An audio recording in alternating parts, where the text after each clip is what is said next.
Hello and welcome to the channel. Today I have this Toyota, and as you might see, the TRC, airbag, ABS and VSC, all these lights are on. Right now I'm driving, so we are going to try to fix this car. So here is what I'm going to do. I'm going to jack the car, remove the wheel and check the ABS sensor, because TRC, ABS and VSC codes are interlinked. Means failure in one component can affect the others. Now this is the ABS sensor with that 10mm bolt.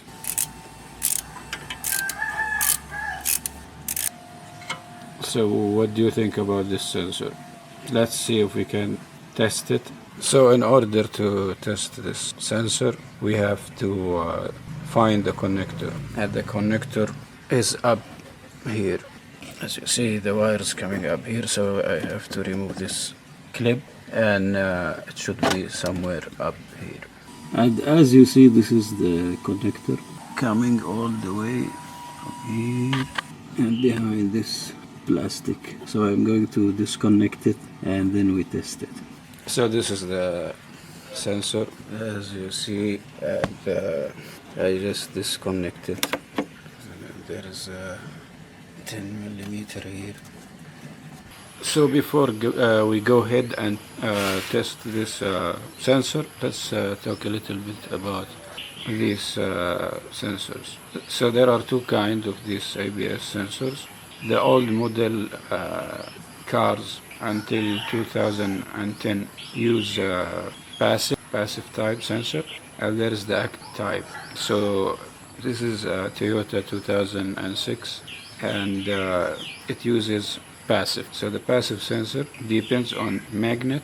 Here, what you see here is magnet, as you see. So it creates AC volt. It has here a tone ring, toothed. There are tooth on the ring here, and when the tire rotates, it generates pulses that will be sent to the ABS module. The ABS module will read it. So I want to clean this one before we test. So I will use this contact cleaner, spray it very well, and then clean it with paper towel or whatever you have, clean cloth, and after that we're going to test it. So what's important is the magnet here. Clean it very well and clean everything, but this is the most important. If you need like for example fine sandpaper, you see it's so dirty, try to use it carefully. So now we have cleaned it. I'm okay with that connector. So there are two methods for testing this sensor. A good OBD2 scanner, advanced one. We can also read if the sensor is working or not. But in this case, I have only a multimeter. With the use of the multimeter, there are two tests. The first one is by testing the resistance, and it should give us something between 1000 to 2000 ohm. And second method is to put this one back and rotate this tire or whatever you have, and put the alligator or what you have clamps here to see if it creates AC pulses, AC volt. So first we are going to test the resistance here.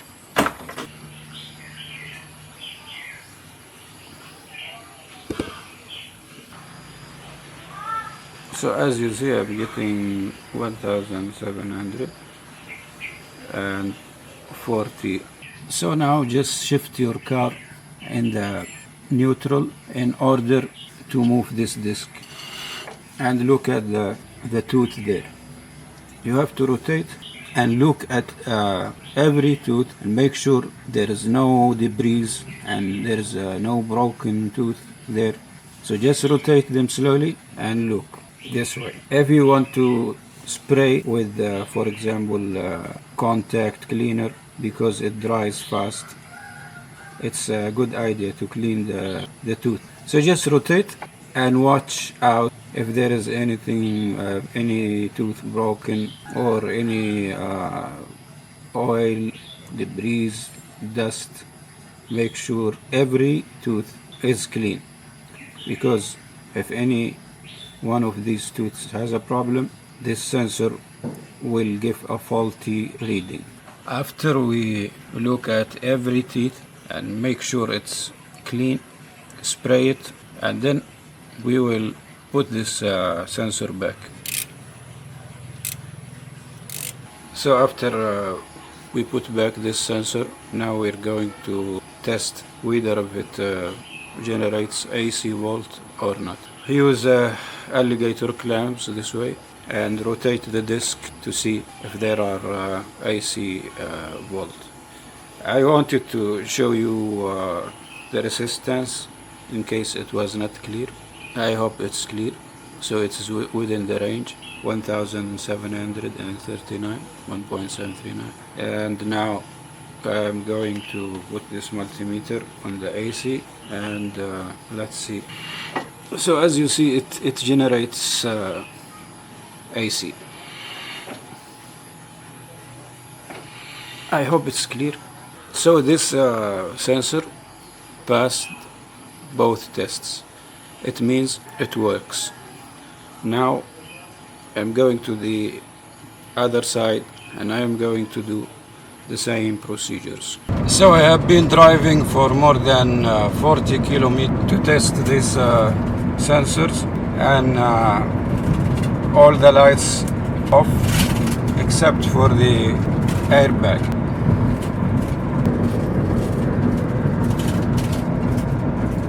So I'm going to try to fix the last thing, which is the airbag. So the airbag light is still on. I will try to disconnect the airbag sensor under the seats and then test if the light goes off or not.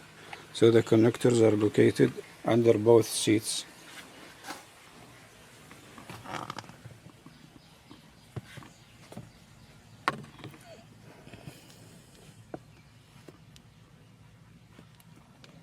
So I think you can see that one.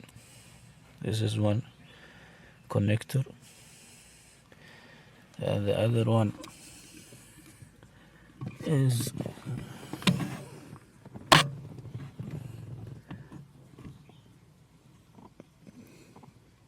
there. I hope you can see it. So we have to disconnect them for a few seconds and then connect them back, because I don't know if I can do this on.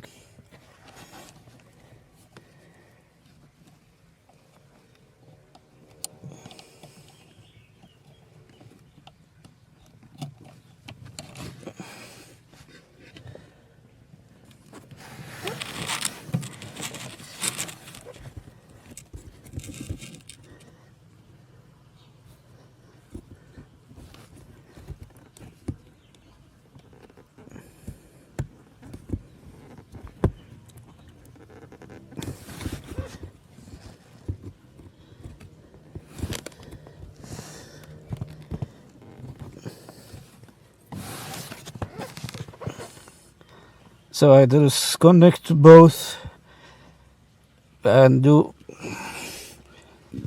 the other side the same thing. So under the driver seat you will find many connectors. Most of them are for the seat motors. Now I'm going to show you the ABS connector. So in order to have good access and see what's under the seat, I removed this piece. and then under in the middle of the seat you will see the connector.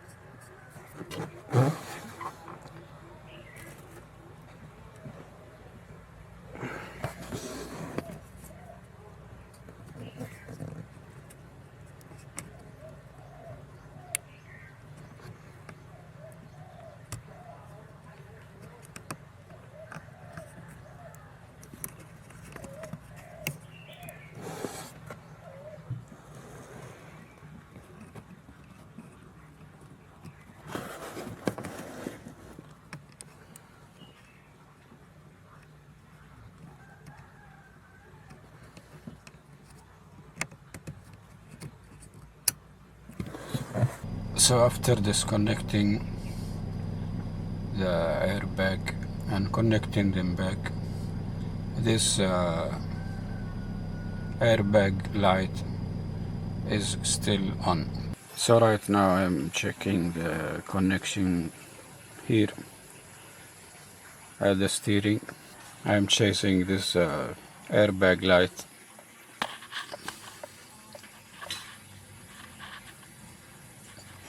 So as you see, the airbag light went off, and the problem was here at this clock. So I just disconnect those two connectors there. I'll try to show you right. So as you see that connector, so this cover is held by two hex screws.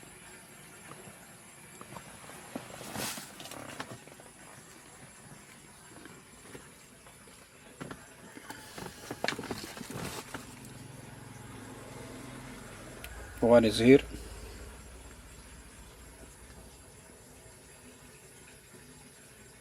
and one is on the other side. You just unscrew them and then pull this cover and you'll find the connection under this, and then